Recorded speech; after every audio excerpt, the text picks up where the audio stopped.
Today in botany, you can see about the advancement in modern biotechnology. So in chapter 4, that is modern biotechnology, what are all the advancement taking place in modern biotechnology.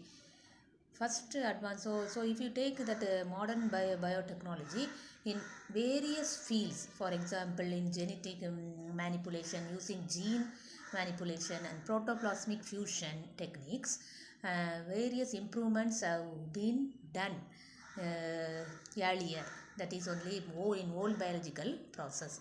So if you take some of the advancement in modern biotechnology, we can able to see so many improvement has been taken place. So if you take this modern biotechnological method, first one is genetic engineering. So you must know actually what is meant by genetic engineering. Genetic engineering is otherwise called as recombinant DNA technology, otherwise called as gene cloning. So this one helps to helps in the modification and transfer of DNA from one organism to another organism.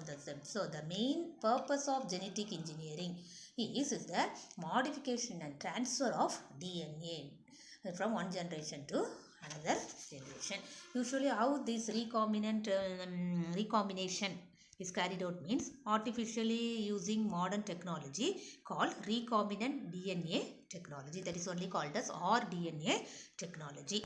This technique usually involves the transfer of gene coding for a specific gene. You already know for a specific gene there is a code, that is amino acid sequence, that is polypeptide chain used to call. So that's gene sequence only transfer from one organism to another organism, that is only recombination DNA technology. So for transferring these transferring the DNA coding for a specific gene, we need some vectors or using instruments like electroporation, gene gun, liposome mediated, chemical mediated transfer and micro injection. Some instruments we can use, that only you can use as agents or vector, that only used to called as vectors.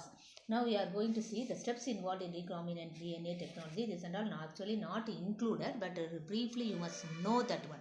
First, what are all the steps means, first என்ன பண்ணணும்னு பார்த்தோம்னா, first we have to isolate the DNA fragment. DNA fragment isolate பண்ணணும். அது வந்து isolate பண்ணிட்டு அதை வந்து எந்த DNA வந்து நம்ம வந்து clone பண்ணணுமோ அந்த இதை isolate பண்ணணும். அது பேர் this is called an insert. அப்போ first step வந்து ஒரு isolate of DNA fragment. Next வந்து generation of recombinant DNA molecule by insertion of the DNA fragment into a carrier molecule called a vector. So through vector we can able to insert that recombinant DNA molecules by insertion of the DNA fragment. அந்த fragment வந்து vector மூலமா insert பண்றோம், அதான் second step. So vector வந்து வேலை என்னன்னா can self replicate within the host cell. So vector வந்து it can able to duplicate when it enters into the host cell. அதான் vector உடைய function. அதுக்கப்புறம் next step என்ன பார்த்தோம்னா,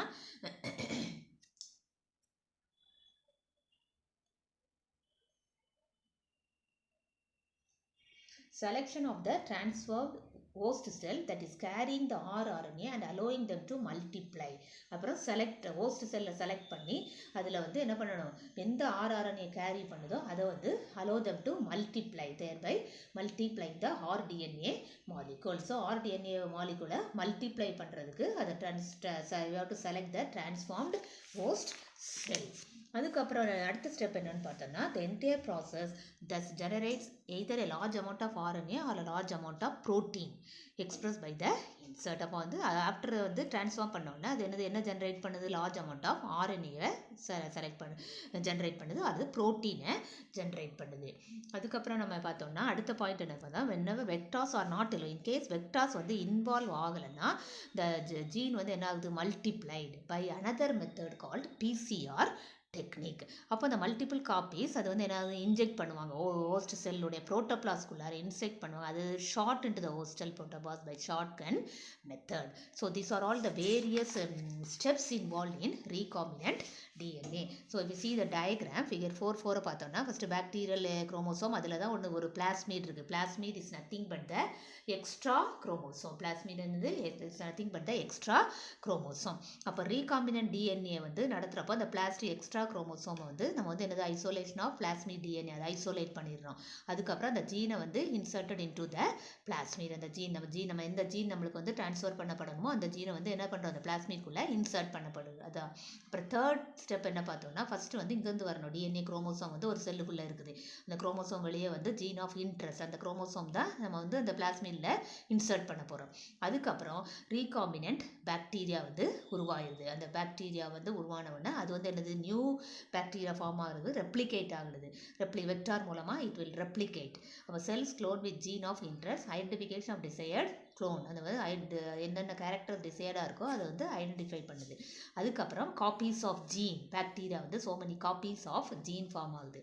அப்புறம் என்ன நெக்ஸ்ட் ஸ்டெப் என்ன பார்த்தோம்னா வேரியஸ் அப்ளிகேஷன்ஸை வந்து நம்ம அப்ளை பண்ணி அதை வந்து ஒரு use to alter bacteria for cleaning up toxic waste. அந்த அதில் உள்ள டாக்ஸிக் வேஸ்ட் அன்வான்ட் வேஸ்ட் எல்லாம் க்ளீன் பண்ணுறதுக்கு என்ன பண்ணுறோம் அது வந்து எதை பண்ணுறோம் அதை வந்து ஆல்டர் பண்ணுறோம்.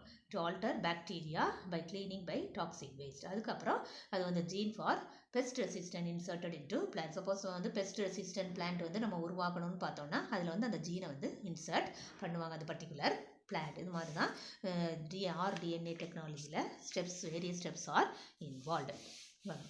சரி, இது நடக்கிறதுக்கு வந்து நிறைய டூல்ஸ் வந்து தேவைப்படுது. ஸோ நிறைய ஒரு டூல்ஸ்னால் என்னது நிறைய ஒரு என்ன சொல்கிறது certain basic tools R necessary for the purpose for the genetic engineering process. So if you take this, what are all the tools for genetic engineering process னு நம்ம பார்த்தோம்னா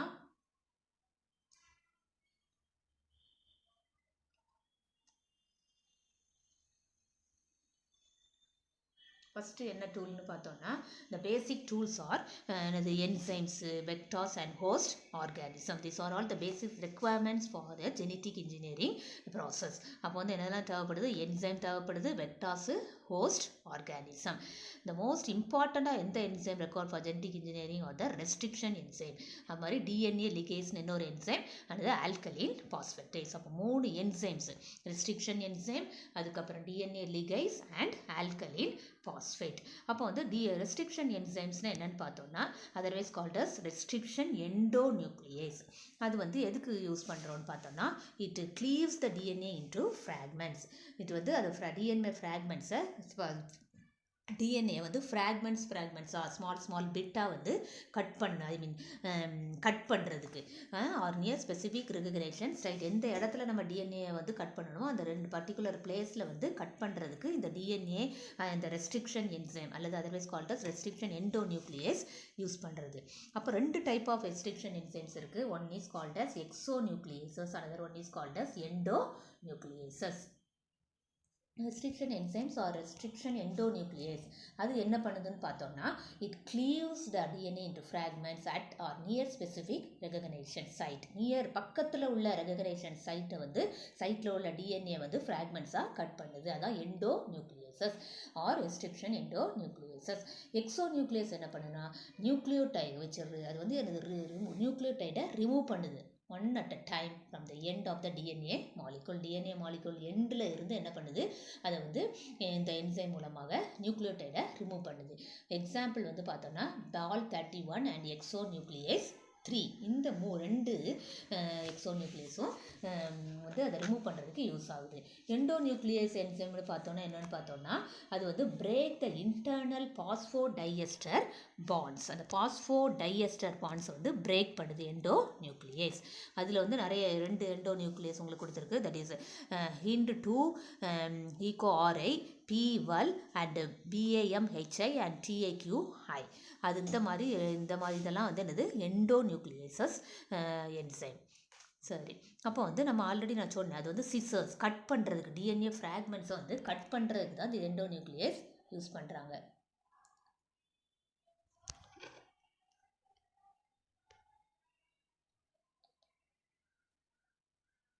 Upon the restriction endonuclease and restriction enzyme are called as molecular scissors. அப்போ 1 மார்க்கில் உங்களுக்கு கேட்கலாம் molecular scissors, that is called as molecular scissors. அப்போ வந்து இந்த ரெஸ்ட்ரிக்ஷன் என்சைம் வந்து எங்கெல்லாம் இருக்குன்னு பார்த்தோம்னா மெனி பாக்டீரியாவில் இருக்குது. They function as a part of the defence mechanism. அது வந்து இந்த டிஃபென்ஸ் மெக்கானிசமாக அது வந்து ரெஸ்ட்ரிக்ஷன் என்சைம்ஸ் எண்டோநியூக்ளியஸ் யூஸ் பண்ணுறாங்க. So there are 3 main classes of restriction endonuclease, type 1, type 2 and type 3ன்னு 3 விதமாக எண்டோநியூக்ளியஸஸ் இருக்குது. அப்போ இந்த ரெஸ்ட்ரிக்ஷன் என்சைம் வந்து ain't do always cut DNA molecules at a point. ஒரு பாயிண்டில் கட் பண்ணோம்னா இந்த 2 ரெஸ்ட்ரிக்ஷன் என்சைம் யூஸ் பண்ணுவாங்க.